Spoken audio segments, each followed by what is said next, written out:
नमस्कार. आज आपण जी वनस्पती बघतो आहे ती आहे अरिमेद किंवा एरिमेद. याच्या नावातच आहे.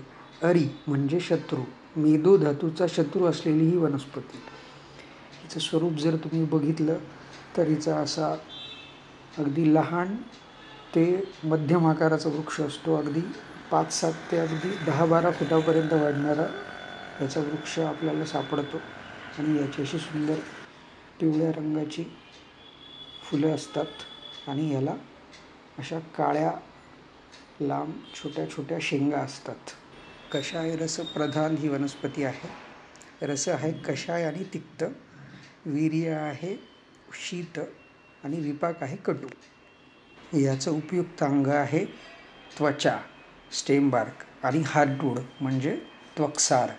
त्याच्या व्यतिरिक्त फळंसुद्धा याची वापरली जातात.